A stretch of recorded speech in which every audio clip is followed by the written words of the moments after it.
आप सभी भाई बहनों का आध्यात्मिक ज्ञानात्मक चैनल की संध्या बेला ज्ञान कक्षा में एक बार फिर स्वागत है। आज की चर्चा का विषय है आदर्श जीवन जीने की कला सीखें। दिखने में, पढ़ने में शब्द बहुत ही सरल हैं, लेकिन इनको अपने जीवन में ढालने में मनुष्य की पूरी उम्र बीत जाती है। मनुष्य इन सभी स्थितियों के अनुसार अपने जीवन को ढाल नहीं पाता। देखिए, इसका जीता जागता उदाहरण तो आपके समक्ष है, क्योंकि मनुष्य योनि कर्म योनि है, साधना योनि है, जबकि शेष योनियां, देखिए 84 लाख प्रकार की कुल योनियां, और उस 84 लाख प्रकार की योनियों में 80 लाख प्रकार की योनियां, बहुत बड़ा ये अनुपात आंकड़ा, ये नीचे की योनियों का है। ये तामसी योनि है, दंडमय योनि है, निकृष्ट योनि है। इन योनियों में प्रकृति के कर्मफल सिद्धांत के अंतर्गत तब जाना पड़ता है जब मनुष्य अपने जीवन में अधिक पाप कर्म कर जाता है, यानी कि जब पाप कर्मों की स्थिति संचित कर्मों में अधिक होती है। अब पाप कर्म होने वाले स्थिति में तो मनुष्य का जीवन किसी भी स्तर पर आदर्श के आसपास तो होते ही नहीं। देखिए, आदर्श शब्द को ही हमने एक सफेद रंग से दर्शाया है, भले ही जीवन जीने शब्द को हमने एक राशि स्थिति से दर्शाया है, और जबकि एक कला से जिए ये हमने सफेद रंग से दर्शाया। यानी कि हमने आदर्श शब्द पे अधिक जोर दिया। आदर्श का मतलब ही क्या होता है कि जब आपका हमारा जीवन भौतिक स्तर पर, देखिए प्रकृति में हमारे अलावा अन्य मनुष्य भी हैं, प्रकृति के अन्य जीव भी हैं। जब आपका हमारा जीवन, देखिए कानूनी स्तर पर, भौतिक स्तर पर, शास्त्रों के अनुसार अन्य किसी जीव को दुखी नहीं करता, यानी कि आपके किसी कर्म द्वारा, क्रिया द्वारा ना किसी मनुष्य को कोई दुख हो, ना प्रकृति के अन्य जीवों को, भले ही वो तो अपने, देखिए कर्मों के आधार पे पहले ही कष्ट भोग रहे हैं, लेकिन परमात्मा ने तो उनको, देखिए कर्म से अचेत रखा है। आपको हमें अचेत नहीं, सचेत रखा है। आपको हमें सावधान रहना चाहिए, आपको हमें ज्ञान में स्थिति में रहना चाहिए। इसलिए तो आज हमने, देखिए आदर्श और कला, ये सभी स्थितियां सफेद रंग से दर्शाई, यानी कि आपका हमारा जो जीवन है वो सात्विक होना चाहिए। शास्त्रों में तो बार बार कहा गया कि जो मनुष्य सत्संग नहीं करता, देखिए शास्त्रों में तो 4 पुरुषार्थ स्पष्ट शब्दों में समझाए गए, धर्म, अर्थ, काम, मोक्ष। देखिए, धर्म का अभिप्राय एक सात्विक स्थिति से है, एक कर्तव्य पालन की स्थिति से है, जिसको अक्सर हम बार बार कहते रहते हैं, लाल बत्ती पे रुको। क्योंकि जो लाल बत्ती पे रुकते ही नहीं, वो तो देखिए अन्य मनुष्यों को ही पीड़ा देते, और ऐसे मनुष्यों का जब स्वभाव बढ़ जाता है तो वो तो किसी लाल बत्ती पे रुकते ही नहीं। देखिए, ये सभी स्थितियां आपको हमें ज्ञान पूर्वक समझनी चाहिए। आदर्श का मतलब ये है कि भौतिक स्तर पर और आध्यात्मिक स्तर पर, आध्यात्मिक स्तर का अभिप्राय क्या है कि शास्त्र सम्मत आपका हमारा जीवन एक व्यवस्थित हो। हम ब्रह्म मुहूर्त में उठें, रात को जल्दी समय पे सो जाएं। आपका हमारा जो एक रजोगुण है, पुरुषार्थ है, क्योंकि ये जो अर्थ और काम है, ये अर्थ का अभिप्राय धन कमाने से है, पुरुषार्थ करने से है। काम का अभिप्राय आपके हमारी जो एक स्थूल शरीर से संबंधित स्थितियां हैं। देखिए, सभी स्थूल शरीरों की कुछ आवश्यकताएं हैं। आपको में भोजन चाहिए, वस्त्र चाहिए, रहने को घर चाहिए, लेकिन इन सभी स्थितियों में एक आदर्श स्थितियां होनी चाहिए। अब आज मनुष्य, देखिए 24/7 विषय भोगों को भोगने के लिए भागदौड़ करता जा रहा है। उसका दृष्टिकोण अधिक से अधिक स्थूल शरीर के स्तर पर ही भोगने का होता है। तो फिर ऐसी स्थितियों में मनुष्य अपने कर्तव्य कर्मों का पालन कर नहीं पाता। देखिए, जब राशि स्थिति अधिक स्तर पर बढ़ती जाती है तो मनुष्य का सत्वगुण कमजोर होने लगता है, क्योंकि सत्वगुण मजबूत होने से तो रजोगुण कभी भी फैलता नहीं है, अमर्यादित नहीं होता। यही ज्ञान उपदेश तो भगवान श्री कृष्ण जी ने गीता में अर्जुन के रथ के 5 घोड़ों की स्थिति को उनकी जो लगाम है भगवान श्री कृष्ण जी ने अपने हाथों में रखते हुए यही एक संदेश दिया है, उपदेश दिया है। लेकिन इन सभी स्थितियों पर हम कितनी ही चर्चाएं करते रहते हैं।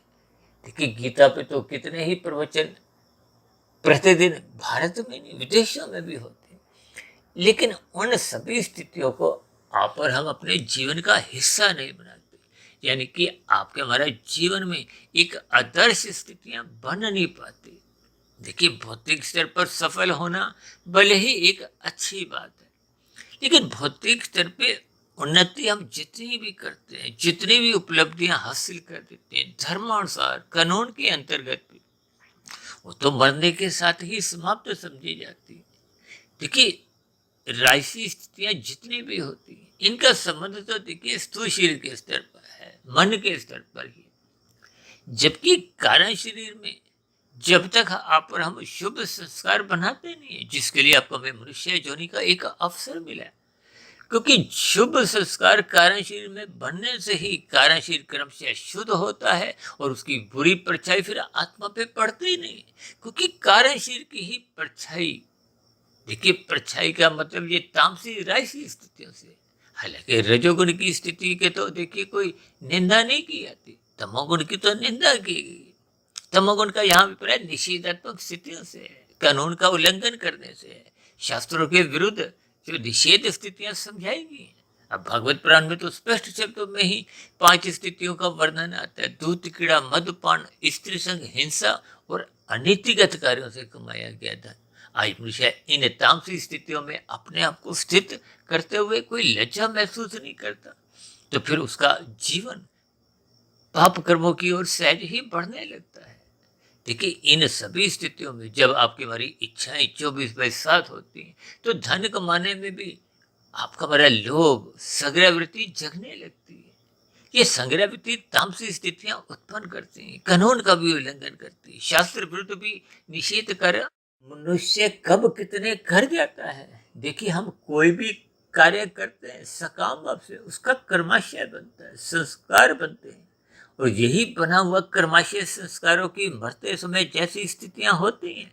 क्योंकि जब पुण्य कर्मों की न्यूनता रह जाती है, पाप कर्मों की अधिकता हो जाती है, जो संभवतः है देखिए जो मनुष्य आदर्श जीवन नहीं जीते, उनके जीवन में लोभ अवश्य, संग्रह अवश्य, ये सभी स्थितियां जब हम तमोगुण का ही अधिक संग करते हैं तो निश्चित रूप से पाप कर्म होने लगते हैं।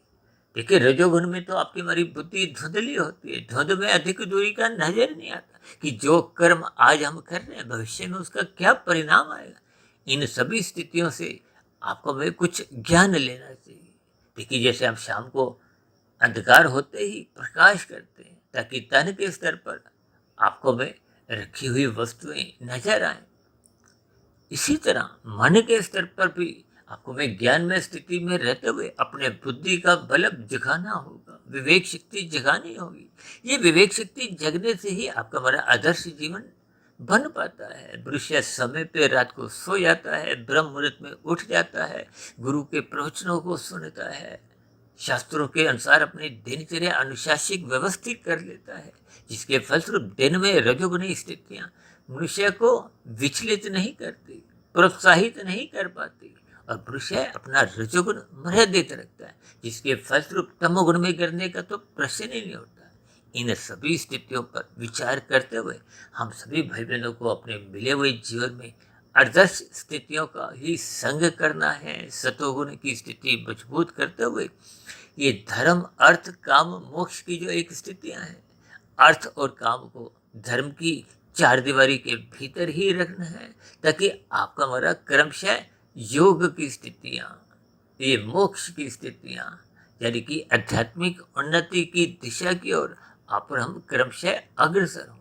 यही आपके हमारे जीवन की एक शुद्ध कमाई है, जो मरने के बाद भी सुरक्षित बनी रहती है, पुनः मनुष्य जोनि का अवसर मिलता है। इन सभी स्थितियों पर आपको मैं ज्ञान पूर्वक चिंतन करते हुए अपने जीवन को आदर्श बनाना चाहिए। तो ऐसी सभी शुभ स्थितियां आपके हमारे जीवन में भी क्रमशः बनना आरंभ हो। इन्हीं शुभ कामनाओं के साथ आज की चर्चा विशेष को यही विश्राम देते हैं। कल सुबह फिर मिलते हैं ब्रह्म मुहूर्त ज्ञान उपदेश कक्षा में। तब तक आप अपने आध्यात्मिक मित्र सुधीर भाटिया फकीर को इजाज़त दें। आप सभी भाई बहनों को बहुत बहुत शुभ रात्रि और सुबह ब्रह्म मुहूर्त में उठने के लिए, आदर्श जीवन जीने की कला सीखने के लिए, सात्विक स्थिति अपनी मजबूत करने के लिए मेरी ओर से बहुत बहुत शुभकामनाएं। फिर भी चर्चा संबंधित कोई बात आपको समझ नहीं आई हो, कोई मेरी कही गई बातों पर आपकी कोई शिकायत हो, आपत्ति हो, तो आपके प्रश्नों का, सुझावों का और शिकायतों का नीचे दिए गए कमेंट्स बॉक्स पर जब प्रश्नोत्तर ज्ञान कक्षा में सदा ही स्वागत है। इस चर्चा विशेष को ध्यानपूर्वक सुनने के लिए आप सभी भाई बहनों का बहुत बहुत धन्यवाद।